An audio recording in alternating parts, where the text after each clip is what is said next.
Today we'll be looking at the Insta360 1X small all-in-one 360 camera, capable of 18 megapixels still photo resolution thanks to its two lenses, like so.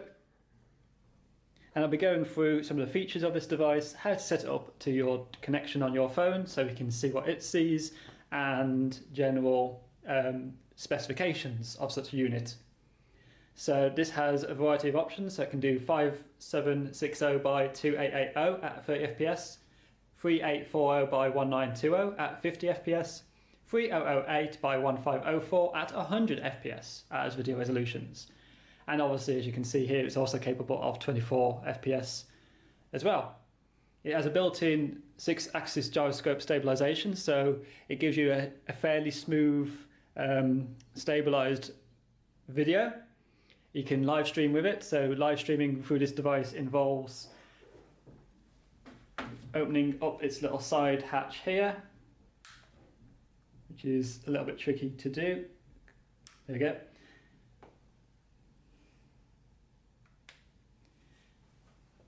So you can live stream with this device here. So to do that, you see on the side here we have this tiny micro USB connector here, which we use for data transfer, charging, and our live streaming capabilities.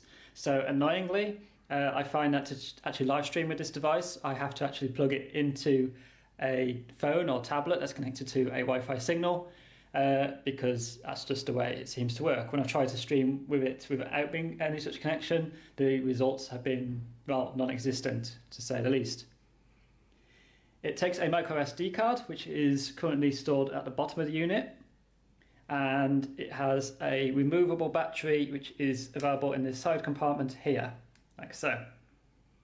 The battery life on this can vary greatly. I find we can get around 2 hours out of it quite comfortably. And as you can see, it's a very small, robust unit. It's not waterproof, so you can't take this out in water without having the optional accessory of a water case. It has two directional microphones on the top here.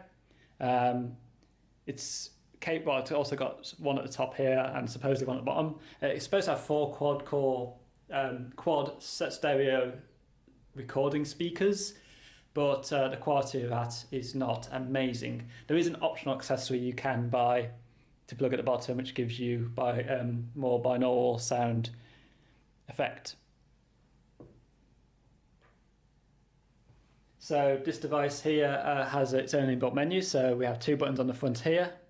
So this bottom button here is what we use to access our settings. So if we keep pressing it, we can go between settings, camera, video mode. You can also get to live stream mode if you have this plugged into a device and such. So if I go to settings for a second,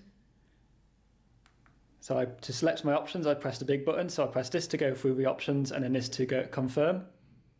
So I can just press this to keep going down. So I can change it from standard photo mode to turn HDR on or off, to interval to standard again. It does save in RAW, but again, the RAW results might not be what you necessarily expect. So if we look at the video options, so we have 5.7K at 30 FPS, 24, 4K at 30, 4K at 50, and 3K at 100.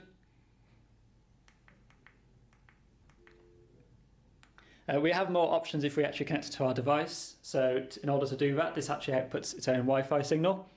So at the very, if we go through the settings menu for a second, there we go. So if we're in the settings menu, we can go see this little Wi-Fi option. Wi-Fi is turned on, so by default we tend to keep the Wi-Fi on the units that we have at the university, but if it isn't on, you get to it via the settings menu. And if we scroll down to Wi-Fi password and select, this is where you'd find your Wi-Fi connection, and on your device you would then need to connect to it remotely. Now, by doing this connection, obviously does mean that your phone or tablet then can access the internet, so do bear that in mind, because that can actually cause some issues.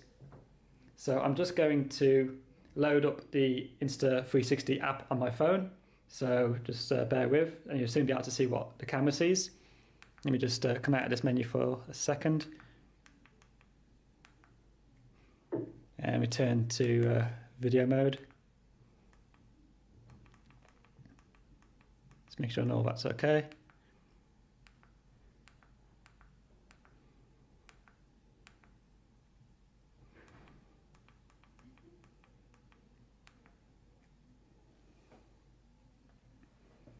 It should return to video mode in a second. So on my phone, I'm just going to open up the Insta360 app. And on my screen, it says here, connect via Wi-Fi. So I'm going to have to just temporarily turn my 4G off, turn on my Wi-Fi signal. And because my phone automatically remembers my previous Wi-Fi settings, I am actually going to have to go into my settings.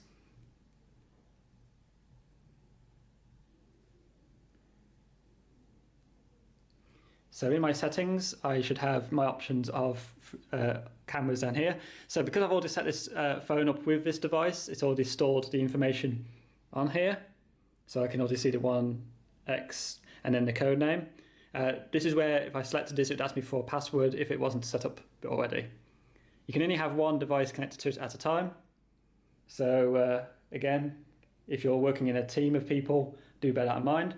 So now just to show you the interface on the application itself, we have at the very bottom this little camera icon, where if I tap that, this will give me a live preview of what my camera is currently seeing. So I can rotate by pinching on the screen but with my thumb to rotate round. If I pinch with 2 fingers, I can have the spherical view, like so. Also, you can see that I've got a light here to try and give this some illumination whilst I'm filming this. I can also change between photo and video mode this way. And this is where also you get the options for live streaming. And like I said, if you're live streaming with this, you may want to actually connect this to your device via the supplied cables, because otherwise you're going to have issues actually doing this, because you need your phone to access the internet signal, essentially. So if I want to adjust my settings, I can go down to the little settings icon at the bottom. And this is where I can also adjust all those settings instead of going through its interface on the device itself. And the quality on the phone is obviously going to be compressed. It's not super high resolution. Some things to consider when using a 360 camera, especially one with 2 lenses like this one, is we always want to try and keep the lenses pointing at the shortest distances of the space that we're in. So in this case, this room's quite rectangular. So I've got the lenses pointing to the 2 shortest edges like so. I also quite often will look at the ceiling. So this room actually has a bit of a problem with the fact that it's got a tiled ceiling. So if I zoom in, because it does an auto stitch, it tries to calculate the differences between edges and make sure there's not a stitch line. This works better in some situations than others. For example, you can see we've got an issue here with the light, where the light sort of just cuts off where the stitch line is. Same with my fingers. If I move my fingers through, we're getting this kind of almost double exposure happening around the thumb area, where it's picking up on both lenses and not quite stitching it perfectly. This tends to be better the further away the object is. So if I was standing, if I was standing further away like this, it has more data to work with, so the stitch line does a better job and it's becoming less apparent. So you don't want anything too close to the lens at any time, because it will have an issue stitching that. So because this saves locally onto the microSD card itself, we can just take that microSD card, put it into the computer and edit it in our editing program of choice. And we'll be looking at that in part 2 on how we can edit this footage in Premiere, apply some effects, and some of the other cool things we can do with this. You can also use these for capturing HDR light data that you can use for 3D scenes, and we will look at that potentially in a future video. So this has just been a very quick overview of the Insta360 One X, a fantastic little all-in-one 360 camera, and just awesome piece of kit, and one that I would definitely recommend to anyone to get. If I remember correctly, they were around £300 to £400 at the time that we purchased this. Again, but that can vary, so shop around.